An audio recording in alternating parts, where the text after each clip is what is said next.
చీమల నుండి మనకొక పాట. అమ్మ బాబోయ్ అంటూ ఇప్పుడే స్కూల్ నుండి వచ్చిన రాజు కాలు దులుపుకుంటూ అమ్మ దగ్గరికి వచ్చాడు. ఏమైంది అని అడిగితే, ఇంటికి రాగానే భీముతో ఆడుకుంటున్నాను, అక్కడే చీమల పుట్ట ఉన్నది, చూసుకోలేదు, చీమలు కుడతాయేమో అని అన్నాడు. అమ్మ కంగారుగా చీమలను దులిపి వెంటనే రాజుకి స్నానం చేయించి వేరే బట్టలు వేసింది. ఇద్దరు కలిసి ఇంటి ఎదురుగా ఉన్న ఉయ్యాల మీద కూర్చున్నారు. ఇంతలో అమ్మ రాజుతో, ఒరే రాజు, చిన్న చీమలు కుడితే ఎంత కంగారు పెడతావోరా, చీమలు చూస్తే మనకు చాలా అలసు కదా, అందుకే అవి ఎక్కడ కనబడితే అక్కడ నలిపేస్తాము, కానీ వాటి నుండి మనం చాలా విషయాలు నేర్చుకోవాలిరా అన్నది. నిజమే పిల్లలు, చీమలనే మనల్ని పోల్చుకుంటే మన కాళ్ళ క్రింద దుమ్ము లాంటివి, కానీ అవి మనకి ఎన్నో విషయాలు నేర్పుతాయి. ఏంటో తెలుసుకుందాము మరి. యథార్థ పిల్లలు, స్కూల్ టీచర్ ఉన్నంతసేపు మనం నోటి మీద వేళ్ళు వేసుకొని అమాయకంగా కూర్చుంటాం. టీచర్ గుమ్మం దాటితే చాలు ఊరు చేపల్లా మార్కెట్ క్లాస్లా ఉంటుంది. డాడీ భయంతో బుక్కులు పట్టుకొని చదువుతాం. డాడీ బయటికి వెళ్ళాక టీవీ రిమోట్ చేతుల్లోకి వస్తుంది. పిచ్చి పిచ్చి సినిమాలు సీరియల్ చూద్దాం. డాడీ అడుగుల చప్పుడు వినగానే టీవీ రిమోట్ దానంతట అదే బంద్ అయిపోతుంది. మన ఎదుటకి బుక్ వస్తుంది. అబ్బా, కరెక్ట్గా ఎలా చెప్పావక్క, నా గురించి నీకు ఎలా తెలుసు అని అడుగుతున్నారా? పిల్లలు, మీకు ఒక విషయం తెలుసా? చీమలకు నాయకుడు లేడు. ఇలా చేయాలి, అలా వెళ్ళాలి అని చెప్పేవారు లేరు, కానీ అవి మాత్రం ఒకదాని వెంట ఒకటి వరుసగా క్రమంలో వెళ్తాయి. ఒక రూమ్ నుండి మరొక రూమ్కి వెళుతాయి. లైన్ మాత్రం తప్పదు. చూసారా? ఎవరు లేకపోయినా చీమలు తమ పని తాము చేసుకుంటూ పోతుంది.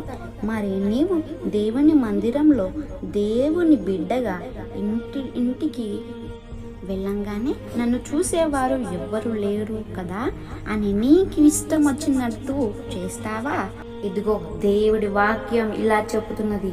మనం ఎవ్వరికీ లెక్క అప్పచెప్పవలసినది ఉన్నదో ఆ దేవుని కనులారా సమస్తము మరుగు లేక తేటగా ఉన్నదని హెబ్రీ రాసిన పత్రిక 4వ అధ్యాయం 13వ వచనం. కాబట్టి చీమల నుండి యథార్థత నేర్చుకుందాం. ఏం చూసినా ప్రభు చూస్తున్నాడు అని భయంతో జీవిద్దాం. సమయాన్ని వృద్ధి చేయవద్దు. ఎప్పుడైనా ఒక చీమకు ఏదైనా తీపి పదం కనబడితే వెంటనే అది ఆలస్యం చేయకుండా దానికోసం పరుగెడుతుంది. ఈ విషయం మీకు అర్థం కావాలంటే ఒక చిన్న బెల్లం ముక్క బయట వేయండి. అది నిమిషంలో ఒక చీమ కాదు, చాలా చీమలు రావడం చూస్తాము. ఎందుకంటే అక్కడికి వచ్చిన మొదటి చీమ ఎంత వేగంగా సమయం వృధా చేసుకోకుండా పని చేస్తుంది. చీమల వల్లనే సమయం వృధాగా చేసుకోవడం నేర్చుకోవాలి. చీమలు పడతాయి అని బెల్లం తీసేస్తాం కాదు, అలాగే దేవుడు మమ్మల్ని రక్షించుటకు పరిశుద్ధాత్మ మమ్మల్ని ప్రేరేపిస్తున్నది అని ప్రభువు మీ హృదయంలోకి చేర్చుకోవాలి. ఒకవేళ యేసయ్యను మీ హృదయంలో చేర్చుకుంటే మొదట చీమ వెళ్ళి అనేక చీమలకు ఎలా తెలియజేసిందో అలాగా మీరు కూడా మీ స్నేహితులకు యేసయ్య గురించి చెప్పాలి.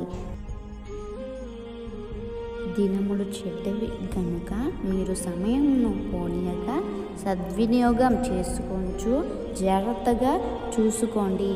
ఎఫెసీ రాసిన పత్రిక 5వ అధ్యాయం. పిల్లలు, ఒకవేళ మీ మమ్మీ మీకు ఇష్టమైన ఐస్ క్రీమ్ పెట్టిందనుకోండి, ఐస్ క్రీమ్ నాకు ఇవ్వమని ఎవరైనా అడిగితే ఇస్తారా? వెంటనే ఇది నాది, నేను ఇవ్వను అని అంటారు కదూ. కానీ ఈ చిట్టి చీమ ఏం చేసిందో తెలుసా? ఎక్కడైనా చక్కెర లేక తీపి పదం కనపడితే వెంటనే వెళ్ళి తమ ఇరుగు పొరుగు చీమలకు ఆ వార్త అందించింది. అవి వెళ్ళి మరొక చీమలకు ఎన్నో చీమలు ఆ వార్త అందించాయి. అప్పుడు అవి అన్నీ కలిసి క్రమంగా ఒక వరుసగా కట్టి ఒక దాని వెంట ఒకటి ఆహారాన్ని తింటాయి. చీమలన్నీ అబ్బా దొరికింది కదా అని ఇది నాకే అనుకోలేదు. ఆహారాన్ని నేను కాదు, నా ఇరుగు పొరుగు వారు కూడా అనుభవించాలని ఆ ప్రక్కన ఉన్న చీమలకు చెప్తాయి. యేసయ్యను నువ్వు నమ్మవు, దేవుని రాజ్యంలోకి నువ్వు ఎలా వెళ్తావు? మరి నీ స్నేహితుల సంగతి ఏంటి? వారికి కూడా దేవుని గురించిన వార్తను ఎందుకు పంచిపెట్టట్లేవు? మేలు చేయుట నీ చేత అయినప్పుడు దానిని పొందదగిన వారికి చేయకుండా వెనుక తీయకుము. సామెతలు 3వ అధ్యాయము. సోమరిగా ఉండవద్దు.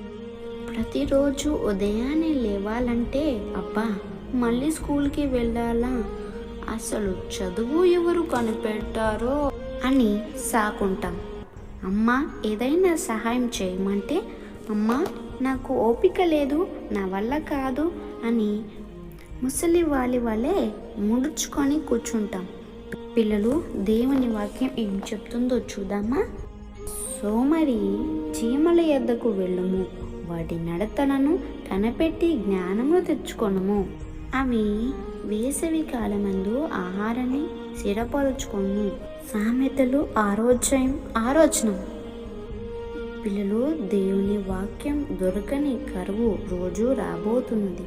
ఇప్పుడు మీకు సండే స్కూల్ ద్వారా టీవీ ద్వారా ఎన్నో విధానంగా వాక్యాలు దొరుకుతున్నప్పటికీ మీరు తెలివి కలిగి దేవుని వాక్యాన్ని నీ హృదయంలో నింపుకోండి. పిల్లలు చూసారా, మనం అలుసుగా చూసే చీమల నుండి ఎన్నో విషయాలు నేర్చుకున్నాం. మరి ఇంకెందుకు ఆలస్యం? వీటిని పాటిద్దాం, దేవుని దీవెనలు పొందుదాం.